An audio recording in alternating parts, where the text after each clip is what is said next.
Javi Gomez Diliano balik Ginebra pala.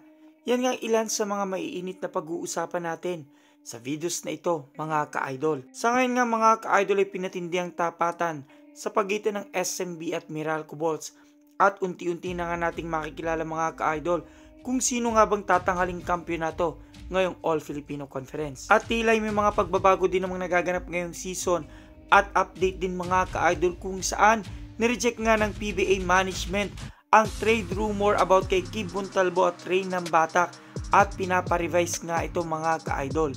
Update din mga ka-idol kung saan may mga pagbabago nga sa mga darating na season na sinasabi nga dito PBA to implement new innovations for 49th season. Kung saan ay pinaplano nga mga ka-idol na i-welcome ang ilan sa mga international teams na gustong maglaro sa PBA sa darating na Commissioner's Cup.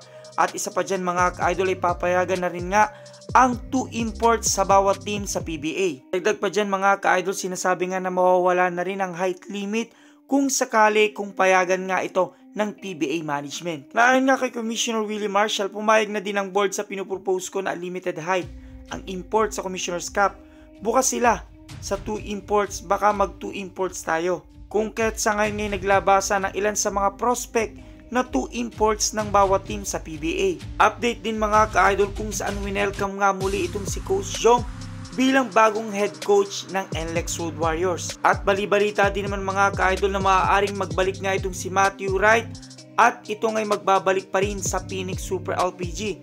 Gayun din naman ang star player ng TNT na si Bobby Ray Park Jr. na alam naman natin mga ka-idol na itong si Bobby Ray Park Jr.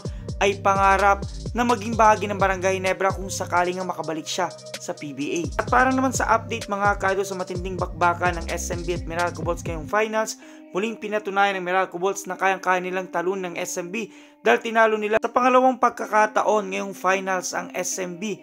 Sa score na 93-89 ay tinalo nga ng Meralco Bolts ang SMB at ang naging best player of the game dyan ay walang iba kundi itong si Chris Newsome na nakakuha mga ka-idol ng 26 points, 4 rebounds, 4 assists. Nakitang-kita talaga sa performance ni Chris Newsome na gusto niyang ipanalo ang laban at makuha ang kampiyonato. Nasabi pa nga ni Chris Newsome, "I'll take much more to bring down a dynasty like SMB." Habang marami naman nakapansin kay Terence Romeo na gustong-gustong maglaro, ngunit hindi pa nga siya payagan mga ka-idol dahil sa calf injury na kanyang natamo noon at sa ngayon hindi pa siya pinapayagang makapaglaro.